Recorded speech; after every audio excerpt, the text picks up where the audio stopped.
Hi, good day. In this video, we will going to discuss to you the Rizal Grand Tour in Europe with Dr. Viola. I will be the first presenter. I am Siti Fatra and Ali. Life and Works of Dr.Jose Rizal. Module 6, Touring in Europe with Dr. Viola.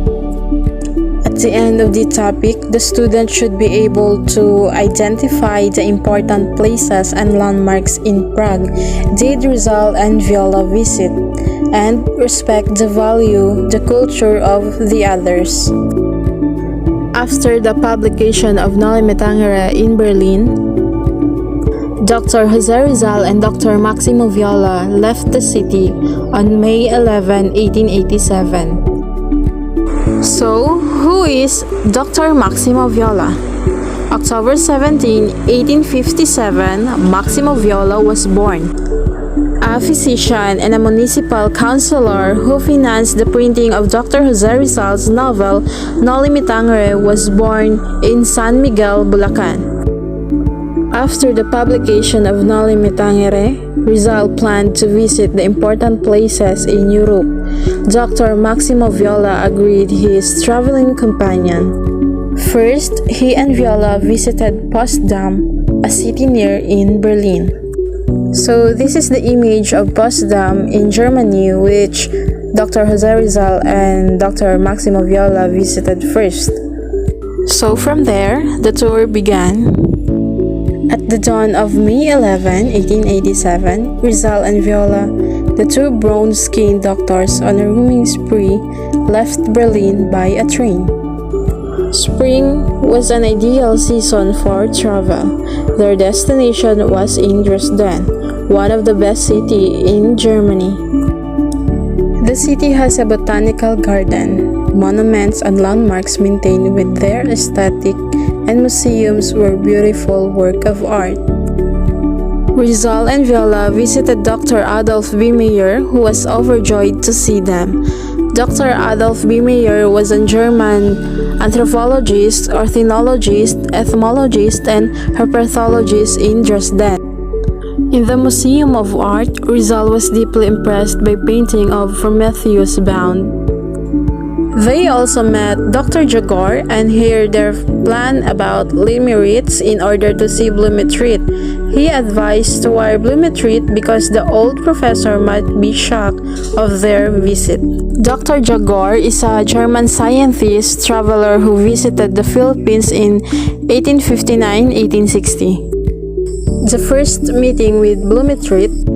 At 1:30 p.m. of May 15, 1887, the train arrived at the railroad station of Limitritz, and Professor Blumentritt was at the station carrying a pencil sketch of Rizal, which he sent to identify his friend. And then Blumentritt got a room at Hotel Krebs, after which he brought them in his house and stayed at Limitritz. And then they enjoyed the hospitality of Blumentritt family. The professor's wife, which is Rosa, was a good cook. She prepared Austrian dishes, which Rizal's liked very much. Blumentritt also proved to be a great tourist as well as hospitable host. He showed the scenic and historical spots of Limitritz to his visitors. The burgomaster was also amazed by Rizal's privileged talent. Good day, I'm Jaya Labadan, second reporter of Module 6 about touring Europe with Dr. Viola. Ferdinand Blumentritt, a gentle great tourist guide. They showed and visited the sceneries and historical spots of Litmeritz to Rizal and Viola. On their last night in Litmeritz, the Rizal and Viola invited the Blumentritt family in their hotel. The dinner was memorable for it to Rizal and Viola to express their gratitude to their host. The next day, May 17 in the morning, Rizal and Viola left Litmeritz by train. Blumentritt family and their friends were at the railroad station to see them. Tears were shed by everyone present as they left for Prague. In Prague, from Litmeritz, Viola and Rizal carried with them a recommendation for Filipino doctors from Blumentritt addressed to Dr. Welcome, a professor of natural history in the University of Prague. He accompanied the two to show the historic places and interesting spots. They visited the tomb of Nicolaus Copernicus, the famous astronomer, Museum of Natural History, bacteriological laboratories, and caves, and Juan Nepomuceno, the Catholic saint, was imprisoned, as well as the bridge where he was hurled into the river. After they stay a few days at Prague, the two tourists went to Vienna via Bran. To Vienna, capital of Austria, Rizal and Viola spent 4 days in this city, visiting the buildings and examining holy images and statues. They also visited interesting places like art galleries, museums, churches, public parks, and recreation center. Danubian voyage to Linz. Rizal and Viola decided to take a small boat that traveled along the famous and beautiful sides of the Danube River. Rizal observed interesting spots, the various plants and flowers growing along the river banks, boats loaded with passengers who were traveling. Linz to Rheinfall. They left Austria from Salzburg, and a birthplace of Mozart, and they re-entered Germany. Upon the arrival at the beautiful city of Munich on May 27, where they stayed for a short time to drink the Munich beer, the best beer in Germany. From Munich, they went to Nuremberg, and Nuremberg, one of the oldest cities in Germany, where they saw the horrible torture machine used by the authorities in investigating cases on political or religious nature, characterized by lack of regard for individual rights. Rizal and Viola had a close look at this dreadful machine while in Nuremberg, and the two were impressed by the manufacture of dolls, which was the city's biggest industry. Ulm in Germany. From Munich, they went to Ulm. Ulm were the largest and tallest cathedral in Germany. From here, they went to Stuttgart, Baden, and in Rheinfall, where they saw the most beautiful waterfall in Europe.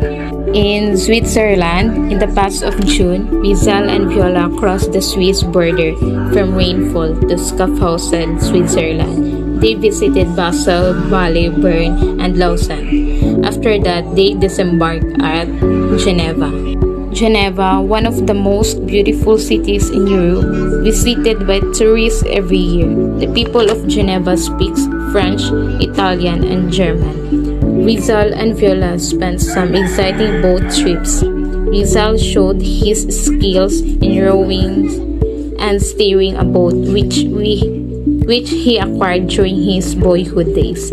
Rizal spent his 26th birthday, a genius from Calamba, in this wonderful city. On the following day, the two friends parted at the Swiss border. Viola returned to Barcelona from Germany. Rizal continued his tour to Italy. Good day everyone, I'm Jessamine Tormis and I'm going to discuss about what happened when Rizal went in Rome and back to Calamba. So the first stop of Rizal when he went to Italy is in Rome. Rizal was enticed by Rome, capital of Italy, ancient capital of the Roman Empire, site of the Vatican City, and seat of the authority of the Roman Catholic Church.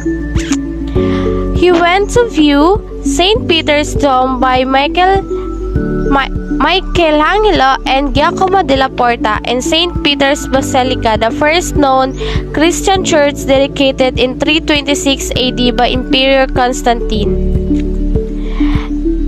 And there, he was very much impressed by the fine example of Renaissance architecture. The splendor and grandeur appreciation in one of his delightful days in the historic and beautiful city, Rizal also witnessed the faithful Catholics jam St. Peter's Square at the Vatican to receive the blessings of the Supreme Pontiff.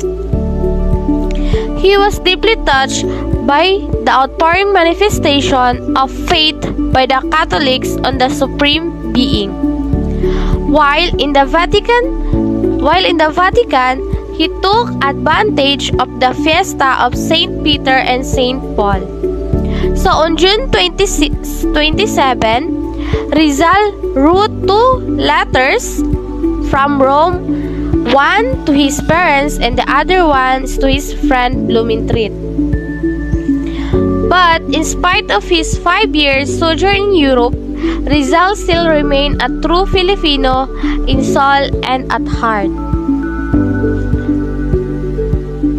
So then, Rizal went back to Calamba after almost 5 years of memorable temporary stay in Europe.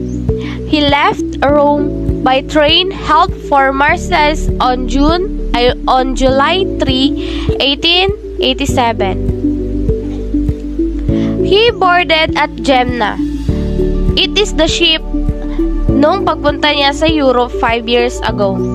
There were about 50 passengers composed of Englishmen, Germans, Chinese, Japanese, and Frenchmen.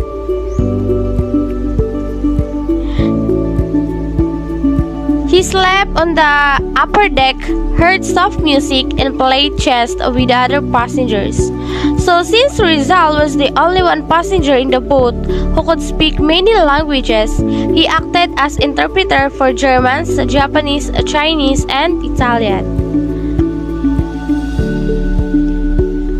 A seaport in the People's Republic of Yemen, the sea became rough because of bad weather.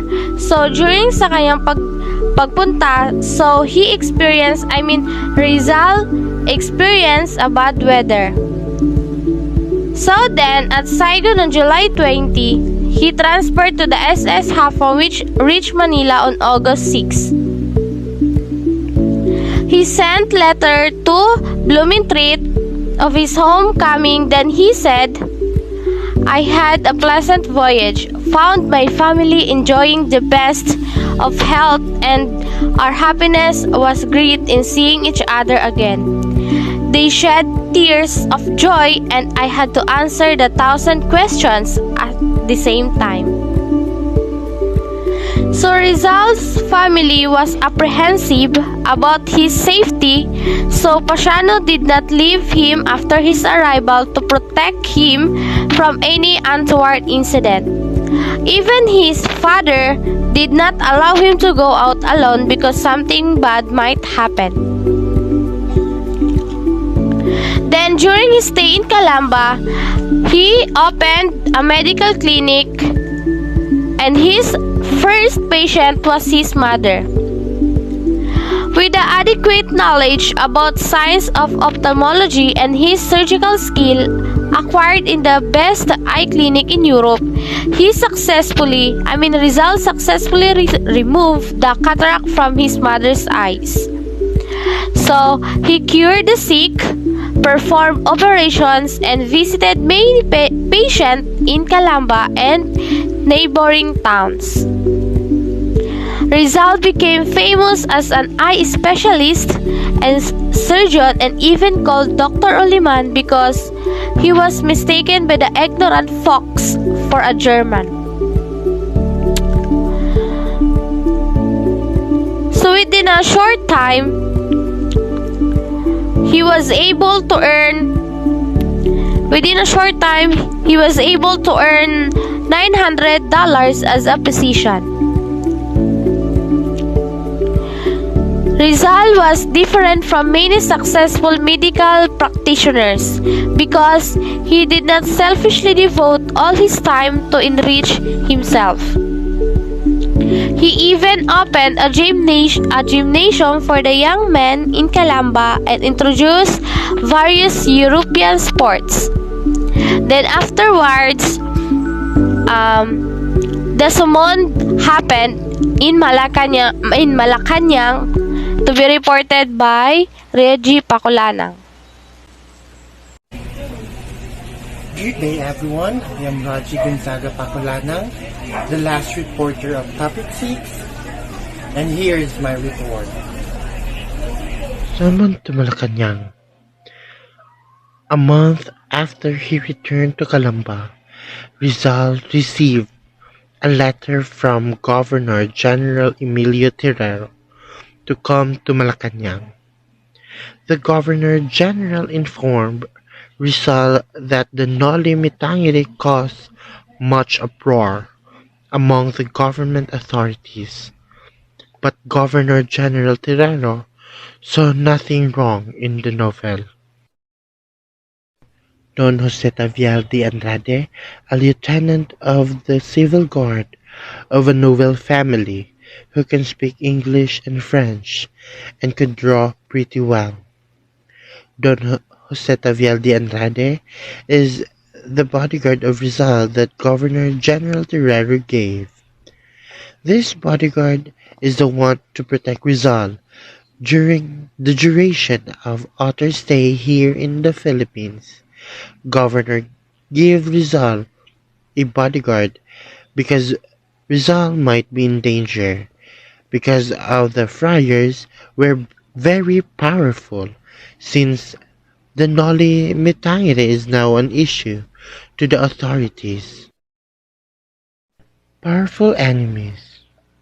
The copy of Noli Me Tangere was sent to Father Rector Gregorio Echevarria of the University of Santo Tomas by Archbishop Pedro Payo for examination. So they need to examine the Noli Me Tangere book if it is beneficial or harmful, or something that against the law. A committee composed of a Dominican faculty was created to examine and evaluate the novel and finally give the result.